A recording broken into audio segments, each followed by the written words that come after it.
ಅಯ್ಯೋ ಇವನು ನನ್ನ ಗಂಡ ರವಿಕುಮಾರನೇ. ಇದೇನ್ ಗಂಡ ಎಷ್ಟೊಂದು ಬರಡಾಗ್ಬಿಟ್ಟಿದ್ಯಾ ಅಣ್ಣ. ಇಲ್ಲಿವರೆಗೂ ಕಳೆದು ಹೋದವರಂತೆ ನೀವೆಲ್ಲಿಗೆ ಹೋಗಿದ್ರಿ? ನಿಮ್ಮನ್ನ ಕಳೆದುಕೊಂಡು ಎಷ್ಟೊಂದು ಸಂಕಟ ಪಡುತ್ತಿದ್ದು ಯಾವನೇ ಹೆಣ್ಣು. ಅವರ ತಾಯಿಯ ನೆನಪಿಗೆ ಮರೆಸಲೆಂದು ನಾನು ಬಹುದೂರ ಹೋಗಿದ್ದೆ. ಅದಕ್ಕಾಗಿ ನನ್ನನ್ನು ಕ್ಷಮಿಸಿ ಬಿಡುತ್ತಾನೆ. ನಿನ್ನಲೇಕೆ ಈ ಮಾತು? ಇಲ್ಲ ತಂಗಿ, ಇದೊಬ್ಬ ಅಣ್ಣ ನಿಂತರೂ ಕೂಡ ನಿನಗೆ ಅಕ್ಷತೆ ಹಾಕದ ಹಾಗೆ ಉಳಿದಿದ್ದಾನಮ್ಮ. ಇದರ ಸಂಕಟ ನನಗೆ. ಸಮಾಧಾನ ತಂದಿಕೋ ರಜು, ಸಮಾಧಾನ ತಂದಿಕೋ. ವಿಧಿಯ ಆಟವನ್ನು ಬಲ್ಲವನೇ. ನಿನ್ನ ತಂಗಿಯ ತಲೆ ಮೇಲೆ ಅಕ್ಷತೆ ಕಾಲ ಹಾಕಿಲ್ಲವೆಂದು ಮನಸ್ಸಿಗೆ ಒತ್ತೆ ಕಟ್ಟಿಕೊಳ್ಳಬೇಡ. ನೀ ಸಾಕ್ಷಾತ್ ಈ ಮಂಗಲ ಗೌರಿ ಮುಂದೆ ಈ ತಾಯಿ ಚುನಾವಣಾ ತಾಯಿ ಎದುರಿಗೆ ನಿನ್ನ ತಂಗಿ ಪರವಿಗೆ ತಾಳಿ ಕಟ್ಟಿರು ಎಂದಾಗ ನೀ ಹಾಕುವ ಅಕ್ಷತ ಭಾರವನ್ನು ತಾಯಿ ಚುನಮ್ಮ ತಾಯಿಯವಿ ಹಾಕಿದಾಳೆಂದ ತಿಳಿದುಕೋ. ಇವನು ನನ್ನ ಮಗ ರವಿ ಅಲ್ವೇ? ರವಿ ಬಾರಪ್ಪ, ಊಟ ಮಾಡೋಣ. ಹಾಗೆ ಈ ರವಿ ಬಂದ ಸಂತೋಷದ ಸಮಯದಲ್ಲಿ ಒಂದು ಹಾಡನಾರು ಹಾಡಬಾರ್ದೆ. ನಾನು ಮುದ್ದಾದ ತಂಗಿಗೆ ಮುಗ್ಗಿನ ದೀಪ ಹಚ್ಚಿದೆ ಹೊರತಾಗಿ ಮಂಗಳ ದೀಪ ಹಚ್ಚಲಿಲ್ಲಮ್ಮ, ಮಂಗಳ ದೀಪ ಹಚ್ಚಲಿಲ್ಲ. ರವಿ ರವಿ ರವಿ, ಈ ನನ್ನ ಕಂದ ರವಿ ಬಂದ ಸಮಯದಲ್ಲಿ ಒಂದು ಸಂತೋಷದ ಗೀತೆಯನ್ನು ಹಾಡಬಾರದು. ಕೋರಿ ಬಾಳುವ ಮನೆಯಲ್ಲಿ ಬೆಳಗುತ್ತಿರಲಿ ಎಂದು ನನ್ನ ದೀಪ. ನಮ್ಮ ಮನೆಯಲ್ಲಿ ಬೆಳಗು ಬೆಳಗು ಕೈಯವೇ, ಬೆಳದಿಂಗಳೇ ಪ್ರೀತಿ ಬೆಳಗಲು ಸಾಕವೇ. ನಮ್ಮ ಮನೆಯಲ್ಲಿ ಬೆಳಗು ಬೆಳಗು ಕೈಯವೇ, ಬೆಳದಿಂಗಳೇ ಪ್ರೀತಿ ಬೆಳಗಲು ಸಾಕವೇ.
ರವಿ, ಯಾಕಪ್ಪ ಕಂದ ಈ ರೀತಿ ಮಾತನಾಡ್ತೀವಿ?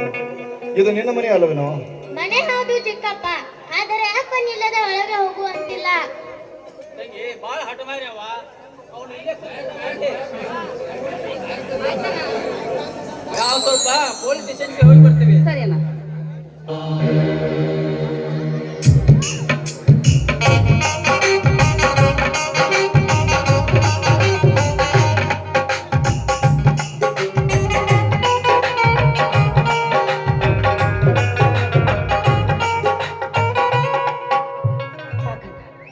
ಮಗನ ಸುಖವನ್ನು ಕಾಣದಿರುವೆ ತಾಯಿ. ಬಹುದಿನದಿಂದ ನಿನಗೆ ಕೈ ತುತ್ತು ಮಾಡಿ ಉಳಿಸಬೇಕೆಂದು ಕಾಯುತ್ತಿದ್ದು. ಬಾಕಂದ ಊಟ ಮಾಡ.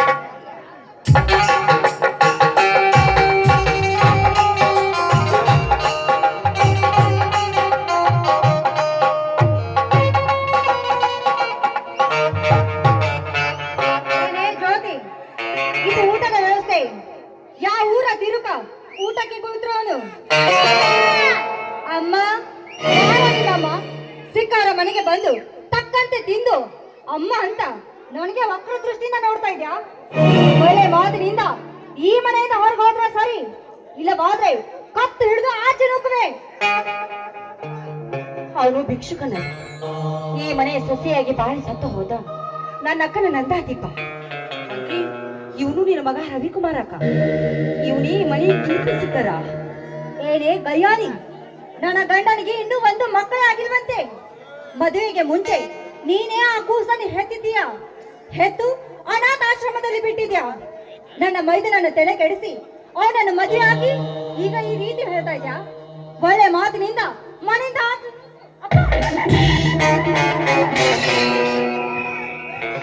ಇನ್ನೊಂದು ಸಾರಿ ಮಾತಾಡಿದ್ರೆ ತಿರುಕನಾದ ಅವನ ಜೊತೆ ನಿನ್ನನ್ನು ಆಚೆ ನೂಕುವೆ. ನನಗೆ ಏನ್ ಬೇಕಾದ್ರೂ ಶಿಕ್ಷೆ ಕೊಡು, ನಾನು ಸಹಿಸ್ಕೊಳ್ತೀನಿ. ಆದ್ರೆ ಭಿಕ್ಷುಕನೆಂದು ಜರಿದು ಮಾತನಾಡಿ ಅವನನ್ನು ಮಾತ್ರ ಮನೆಯಿಂದ ಹೊರಗೆ ಹಾಕ್ಬಿಡಕ್ಕ. ನಿನ್ನ ಕಾಲಿಗೆ ಬೀಳ್ತೀನಿ.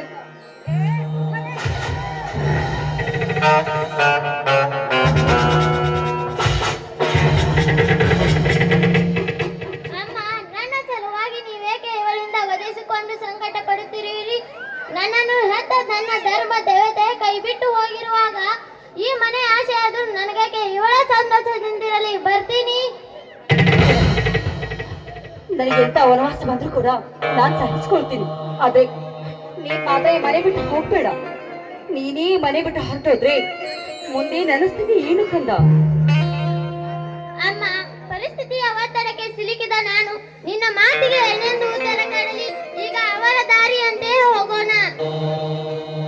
ಅಂದ್ರೆ ಏನ್ ಕಂದ? ನನ್ನನ್ನು ಹೆತ್ತ ನನ್ನ ಧರ್ಮ ದೇವತೆ ಕೈ ಬಿಟ್ಟು ಹೋಗಿರುವಾಗ ಮದಯಮ್ಮ ಮಲ ಕ್ರೋಧದಲ್ಲಿ ಸಿಕ್ಕು ಸಾಯುತ್ತಿರುವ ನಾನು ನಿನ್ನ ಮಾತಿಗೆ ಏನೆಂದು ಉತ್ತರ ಕೊಡಲಿ ತಾಯಿ? ಅದಕ್ಕಾಗಿ ಕೈ ಮುಗಿದು ಕೇಳಿಕೊಳ್ಳುತ್ತೇನೆ. ನನ್ನ ದಾರಿ ನಾ ಕಂಡುಕೊಳ್ಳುವೆ. ಬೇಡ ಕಂದ, ಹಾಗೆಲ್ಲ ಮಾತನಾಡ್ಬೇಡ. ಯಾಕಂದ್ರೆ ನಿನ್ನ ತಂದೆ ಇನ್ನೂ ಬದುಕಿದ್ದಾರೆ. ಏನೇ ಇಬ್ರು ಸೇರಿ ನನ್ನ ಮುಂದೆ ಹಾರಾಡ್ತೀರಾ? ತಾಳಿ ಮಾಡಿ.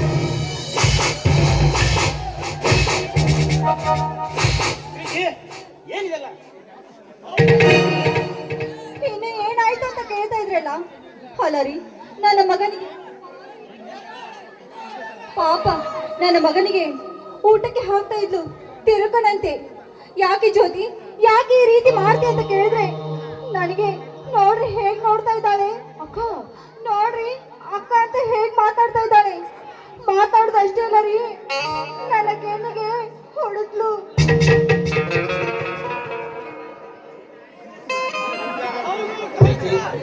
ಸಣ್ಣವಳು ಏನು ತಿಳಿಯದೆ ತಪ್ಪು ಮಾಡ್ತಾರೆ, ಅದನ್ನೇ ದೊಡ್ಡದು ಮಾಡುವುದು. ರವಿ ಕುಮಾರ, ನಿಮ್ಮ ಚಿಕ್ಕಮ್ಮನ ಜೊತೆ ಒಳಗೆ ಹೋಗಪ್ಪ. ಜ್ಯೋತಿ, ರವಿಯನ್ನು ಕರ್ಕೊಂಡು ಒಳಗೆ ಹೋಗು.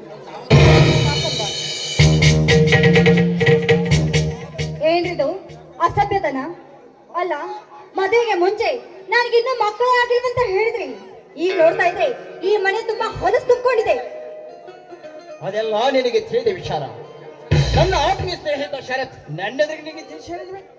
ನಿನಗಿನ್ನೂ ಅನಿಸುತ್ತೇವೆ ನಾನು ಸರ್ವಾಧಿಕಾರಿ ಆದ್ರೆ ನೀನು ಸರ್ವಾಧಿಕಾರಿ ಹೆಂಡತಿ ಅಲ್ಲವೇ? ಹೌದು, ಇದು ಒಂದು ಜಾಣತನ. ನೋಡು ಪ್ರೀತಿ, ನಾನು ರಾಜಕೀಯ ರಂಗಕ್ಕೆ ಸೇರಿದ ನಂತರ ನಿನಗೆ ತಿಳಿಸಿ ಹೇಳುತ್ತೇನೆ. ನೋಡು, ಕಲ್ಲಾದ ಈ ಹೃದಯಕ್ಕೆ ವೀಣೆ ಎಂಬ ತಂತಿಯಿಂದ ನುಡಿಸುವ ಎನ್ನ ಮನ. ಹಾಗೆ ದೊರೆಗಳ ಮಾತನ್ನು ಮೀರುವುದುಂಟೆ? ನಿನ್ನಂತ ಶ್ರೀಮತಿ ಕೈ ಹಿಡಿದ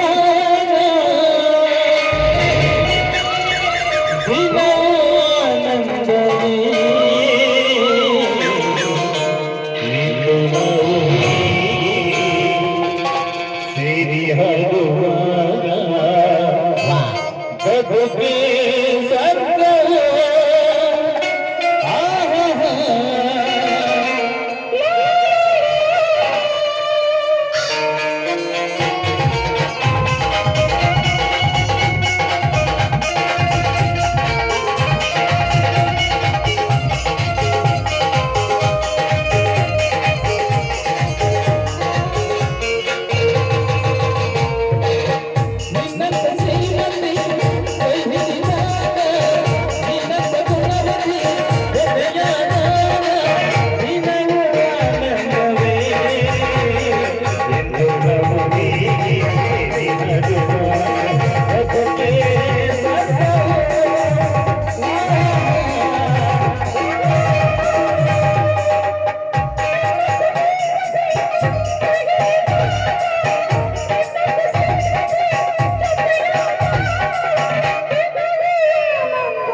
ಶ್ರೀಮತಿ ಕೈಹಿಡಿದಾಗ ನಿನ್ನಂತ ಗುಣವತಿ ಜೊತೆಯಾದಾಗ ದಿನವೇ ಆನಂದವೇ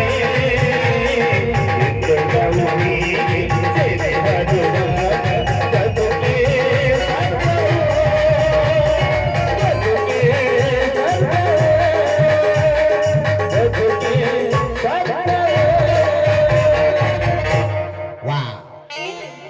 ನಿಮಗಾಗಿ ಬಿಸಿ ಬಿಸಿಯಾದ ಅಡಿಗೆ ಮಾಡಿಕೊಡ್ತೀನಿ. ಆಯ್ತು ಪ್ರೀತಿ, ಇನ್ನೊಂದು ಹಾಡು ಬಂದೆ.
ಉಸಿರಾಗಿದೆ